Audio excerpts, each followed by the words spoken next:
দিদি আপনি দেখে যান আর আপনার কাকুলি দিকে ডেকে নিয়ে আসেন বারাসাত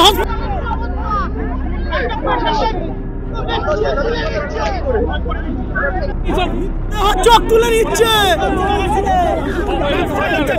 ব্যবসা করছে। দিদি না বারাসাত মেডিকেল কলেজ, দিদি দিদি এক মিনিট দিদি, আমাদের medical college Barasat medical college, এত বড় হসপিটাল, এত ফ্রিজের ব্যবস্থা নেই দিদি। আমি তো সরে রেখেছি, আমি আরো দাঁড় দিয়ে রেখেছি, একটা ফ্রিজের ব্যবস্থা নেই, এত বড় হসপিটাল রাখার জন্য বরফ কিনে দিতে হয়, একটা ফ্রিজের ব্যবস্থা নেই, এত বড় হসপিটাল রাখার জন্য বরফ কিনে দিতে হয়।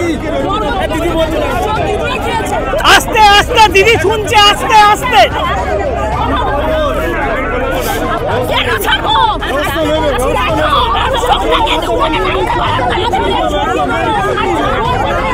দিদি হাসপাতাল থেকে যান, হাসপাতাল কি অবস্থা। দিদি আপনি দেখে যান আর আপনার কাকুলি দিকে ডেকে নিয়ে আসেন বারাসাত হসপিটাল।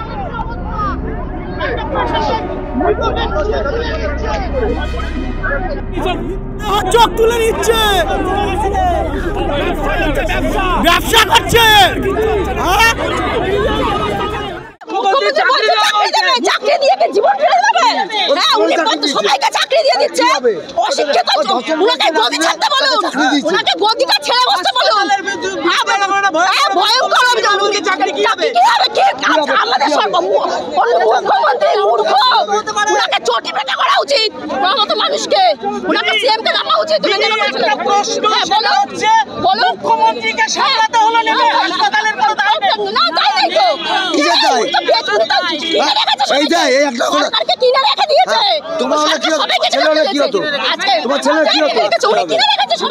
আমার ভাইয়ের কালকে সকাল 6:30 নাগাদ অ্যাক্সিডেন্ট হয়। অ্যাক্সিডেন্ট হওয়ার পর আমরা ওকে বারাসাত হসপিটালে নিয়ে আসি।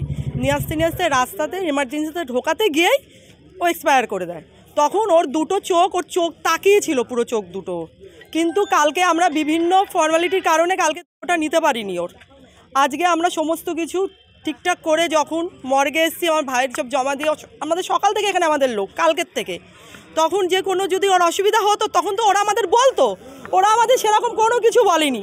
এখন আমরা যখন আমাদের কাছে দিয়ে আমরা যখন নিতে যাবো তখন দেখি আমার ভাইয়ের একটা চোখ নেই। আমার ভাইয়ের চোখটা কোথায়? আমরা শাস্তি চাই। আমার ভাইয়ের দুটো চোখই ছিল, তার মধ্যে একটা চোখ কোথায় গেল আমার ভাইয়ের? এখানে ব্যবসা হচ্ছে, হ্যাঁ এখানে ব্যবসা। সকাল থেকে জানাতে পারতো, সকাল থেকে তো আমাদের কিচ্ছু বলেনি এই সমস্ত। আমাদের একবার বলছে, এখন বলছে ইঁদুরা খেয়েছে। কে বলছে ইঁদুরা খাবে? বরফের মধ্যে ইঁদুর ঢুকবে? কালকে আমরা নিজেরা সন্ধ্যাবেলা এসে বডি বরফ করে গেছি। সকাল থেকে আমার দাদা আমরা এসে বরফ করে গেছি। সকাল থেকে একবার আমাদের জানায়নি, সকাল থেকে একবারও জানায়নি আমাদের। কি মনে করছেন? কি মনে করছেন? চোখ কোথায় গেল? তাহলে কি এখানে ব্যবসা চলছে? অবশ্যই এখানে ব্যবসা চলছে, তো এখানে ব্যবসা চলছে। আমার ভাইয়ের যেরকম চোখ, আমরা সেরকম চোখ চাই, আমরা আর কিছু চাই না। আমার ভাইয়ের যতক্ষণ না চোখ ঠিকঠাক করো ততক্ষণ আমরা নেবো না। আর দায়িত্ব ওদের, যার ভাই গিয়েছে তার মনের কষ্ট হচ্ছে, ব্যবসা করছে, নিজের ব্যবসা করছে। ঘটনা আমাদের অ্যাক্সিডেন্ট হয়েছিল, আমরা নিয়ে এসে হসপিটালে ভর্তি করেছি। তখন কালকে ভর্তি করেছি, মারা গেছে। ওর মাকে দু চোখ ধরে দেখেছে আমার দিদিকে, দেখার পরে তারপরে এখানে নিয়ে এসে মর্গেটে 3 ঘন্টা এমার্জেন্সিতে রেখেছে। রাখার পরে মর্গেটে নিয়ে এসছে। আজকে পোস্টমর্টম রিপোর্ট বের করেছে, আমরা দেখছি ওর একটা চোখ নেই। কি মনে করছেন আপনারা? চোখটা তুলে নিয়েছে। কথা বলে নিয়েছি এবং যেটা ঠিক করলাম সেটা হচ্ছে, যদি এই ঘটনা কেউ পড়ে থাকে টোটাল এনকোয়ারি অর্ডার দিলাম, এবং 2 হচ্ছে তার বিরুদ্ধে অ্যাকশন নেওয়া হবে, সিসিটিভি ফুটেজও দেখা হবে, এবং যে পরিবারের এই ঘটনা ঘটেছে তাদেরকে প্রয়োজনীয় ক্ষতিপূরণও দেওয়া হবে।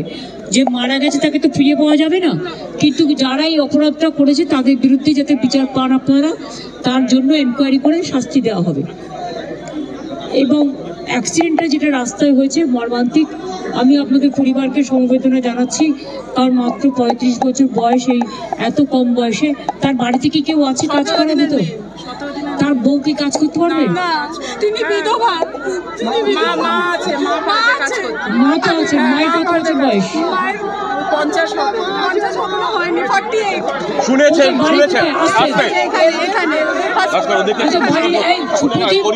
বাড়ির অ্যাড্রেসটা লিখে নাও, আর বায়োডাটাটাও মান নিয়ে নাও। ঠিক ম্যাডাম। আমি আমার কোটায় যে চাকরি হয় বছরে দুটো, আমি তার থেকে একটা করে দেবো, কাছাকাছি করে দেবো, যাতে উনি মানে সংসারটা চালাতে পারেন। ঠিক আছে, আমি এটা করে দিচ্ছি। অন্যায়ের বিচার হবে, 2 হচ্ছে ক্ষতিপূরণ হবে, 3 হচ্ছে আমি আমার নিজের চিফ মিনিস্টারের কোটা থেকে আমার বছরে দুটো পাই, আমি সেখান থেকে 1 বছর 10,000 টাকা করে পাবে গ্রুপ ডি, আর 1 বছর বাদে পার্মানেন্ট চাকরি হয়ে যাবে। ঠিক আছে, মায়েরটা আমি করে দেবো। আপনি একটা কাজ করুন, ওনার মায়ের যে একটা বায়োডাটা লাগবে, বায়োডাটা মানে বুঝতে পারছেন তো, নাম, অ্যাড্রেস আর বয়স, আর পড়াশোনা যদি করে, ঠিক আছে, না করলে কোনো অসুবিধে নেই, তাহলে লিখে দেবেন, লিখতে পারে, পড়তে পারে, এইটুকু লিখলেই হবে। এখানে আর কোনো কিছু নির্দিষ্ট কিছু নেই, শুধু এইটুকু লাগে, কারণ গভর্নমেন্ট সার্ভিস বলে। আমি আপনাদের সুপ্রতিভ আমাকে যখনই দেবে বাইরেটা, আমি করে দেবো। আমি 2 দিন টাইম নিচ্ছি, ও কালকে আপনাদের বাড়ি থেকে কালেক্ট করবে, কালেক্ট করে আপনারা সৎকার করে নিন, কালকে কালেক্ট করবে, ডিএমও আছে এখানে। 1 হচ্ছে এনকোয়ারি হবে, 2 হচ্ছে ক্ষতিপূরণ হবে, 3 হচ্ছে ওর মাকে আমি একটা চাকরি করে দিচ্ছি আমার নিজের কোটা থেকে। বায়োডাটাটা সুপ্রতিম আমার কাছে পৌঁছে দেবে, কালকের মধ্যে যদি সন্ধ্যেবেলা গৌতমদার হাতে পৌঁছে দেবে বলে রাখবো, তাহলে আমি পরশু দিনই অ্যাপয়েন্টমেন্ট লেটার একদম ম্যাডাম কাল পৌঁছে করে দেবো, ওদের বাড়িতে এসে পৌঁছে দেবে। কাল পৌঁছে যাবে ম্যাডাম।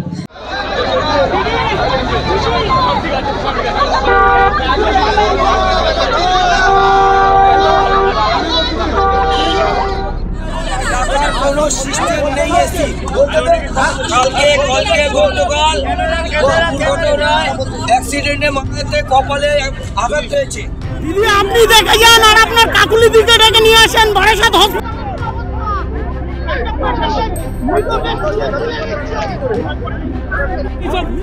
চোখ তুলে নিচ্ছে, ব্যবসা করছে। দিদি না বারাসাত মেডিকেল কলেজ, দিদি দিদি 1 মিনিট দিদি, আমাদের medical college, Barasat medical college, এত বড় হসপিটালে তো ফ্রিজের ব্যবস্থা নেই। দিদি আমি তো সরে রেখেছি, আমি আরো গাছ দিয়ে রেখেছি, একটা ফ্রিজের ব্যবস্থা নেই, এত বড় হসপিটাল এর জন্য বরফ কিনে দিতে হয়, একটা ফ্রিজের ব্যবস্থা নেই, এত বড় হসপিটাল রাখার জন্য বরফ কিনে দিতে হয়। দিদি বলছে আস্তে আস্তে, দিদি শুনছে, আস্তে আস্তে।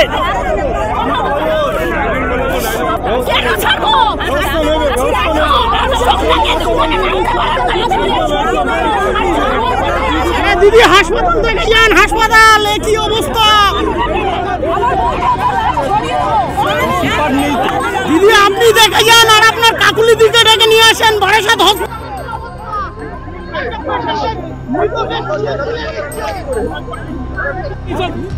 চোখ তুলে নিচ্ছে, ব্যবসা করছে।